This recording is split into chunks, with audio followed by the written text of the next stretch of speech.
Assalamualaikum warahmatullahi wabarakatuh. Pernahkah sahabat Islam bertanya, bagaimana mungkin cucu Nabi, darah daging manusia paling mulia, dibunuh bukan oleh musuh dari luar, tapi oleh tangan umatnya sendiri? Apakah kita pernah berhenti sejenak berpikir, apa yang membuat sesama muslim, sesama umat berani menumpahkan darah seorang pemimpin yang mulia? Apa yang sebenarnya terjadi di balik keputusannya untuk berdiri teguh? Meski seluruh dunia berada di seberang jalan, Karbala bukan hanya sebuah pertempuran. Ini adalah simbol pengkhianatan terbesar dalam sejarah umat manusia. Tapi, apa yang kita pelajari dari sana? Mengapa sebuah keputusan, yang tampaknya hanya soal kekuasaan, bisa mengubah jalan sejarah? Karbala adalah luka yang belum sembuh. Tapi mengapa, hingga hari ini, luka itu masih terasa begitu dalam? Apakah kita, di sini dan sekarang, benar-benar sudah memahami arti dari pengorbanan Hussein? Karbala meninggalkan satu pertanyaan besar. Jika engkau hidup pada masa itu, di tanah yang penuh debu dan darah, apakah engkau berdiri bersama Hussein, atau memilih diam bersama mereka yang menindasnya? Mari kita temui jawaban pada video ini. Sahabat Islam, setelah wafatnya Rasulullah, umat Islam menghadapi tantangan besar. Bagaimana menjaga kesatuan di tengah perbedaan politik? Kekhalifahan berganti, Abu Bakar, Umar, Utsman, dan Ali.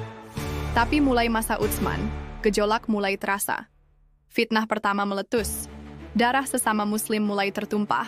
Ketika Sayyidina Ali dibunuh dan digantikan oleh Hasan, umat Islam berharap perdamaian. Namun harapan itu runtuh ketika Muawiyah menunjuk putranya Yazid sebagai pengganti. Secara turun-temurun, bukan musyawarah. Dan disinilah sejarah mengarah ke Karbala. Sahabat Islam, Yazid dikenal sebagai sosok yang penuh kontroversi. Ia dicintai oleh sebagian karena ketegasan militernya, tapi juga dikritik karena gaya hidupnya yang dekat dengan duniawi. Ketika Yazid naik tahta, semua gubernur diperintahkan paksa baiat dari Husain bin Ali. Namun Husain dengan tegas menolak, "Aku tidak akan membaiat orang seperti dia." Penolakan ini bukan karena ambisi kekuasaan, tapi karena prinsip moral. Husain melihat kepemimpinan Yazid dapat membawa umat pada penyimpangan akidah dan akhlak. Ribuan surat datang dari Kufah, mendesak Husain untuk datang. Mereka menjanjikan dukungan dan perlindungan, namun Husain tidak gegabah. Ia kirim Muslim bin Aqil untuk menilai situasi. Awalnya, dukungan luar biasa. Tapi ketika gubernur baru, Ubaidillah bin Ziyad, datang, rakyat Kufah mundur, takut, dan mengkhianati Muslim. Ia pun dibunuh. Namun Husain sudah dalam perjalanan. Ia tetap melanjutkan perjalanan meskipun kabar duka itu tiba di tengah padang pasir.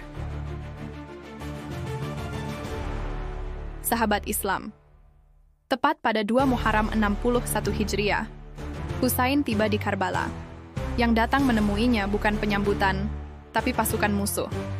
Hari demi hari, jumlah musuh bertambah hingga 30.000. Husain dan sekitar 70 orangnya kehabisan air, makanan, bahkan tempat berteduh. Anak-anak menangis, wanita ketakutan. Tapi tidak satu pun dari mereka mundur. Husain mengajak berdialog. "Biarkan aku pergi ke tempat lain atau kembali atau ke perbatasan."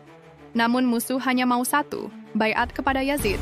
Dan Husain menjawab, "Demi Allah, aku tidak akan memberikan tangan kehinaan kepada kalian." Tepat pada pagi Asyura, Husain dan keluarganya berwudu dengan debu. Mereka salat, berpelukan, berwasiat, lalu pertempuran pun dimulai. Satu persatu para pejuang Husain gugur. Ali Akbar bin Husain, sang putra yang paling mirip Rasulullah. Kemudian dilanjut Qasim bin Husain, anak muda yang bahkan belum menikah.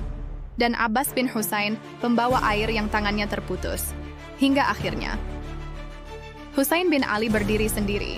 Ia diserang dari semua arah, dihujani panah, ditebas, dan akhirnya kepalanya dipenggal dalam keadaan haus. Sahabat Islam, yang lebih tragis lagi, mayat Husain tak dikubur. Tubuhnya terinjak kuda. Keluarganya termasuk Zainab, saudari Husain, dan Ali Zainal Abidin, anaknya yang sakit, dibawa sebagai tawanan ke Kufah dan Damaskus. Di istana Yazid, Zainab berdiri dengan gagah, berkata, "Engkau tidak akan pernah menghapus nama Husain dari hati kami. Apa yang kau anggap kemenangan hanyalah kehinaan abadi." Dunia Islam pun terguncang. Bahkan banyak dari pasukan musuh menyesal, menangis, dan meninggalkan Kufah. Tragedi Karbala menandai awal kesadaran spiritual politik umat Islam. Gerakan Mukhtar As-Saqafi muncul untuk membalas kematian Husain. Kota Kufah menjadi simbol pengkhianatan dan penyesalan.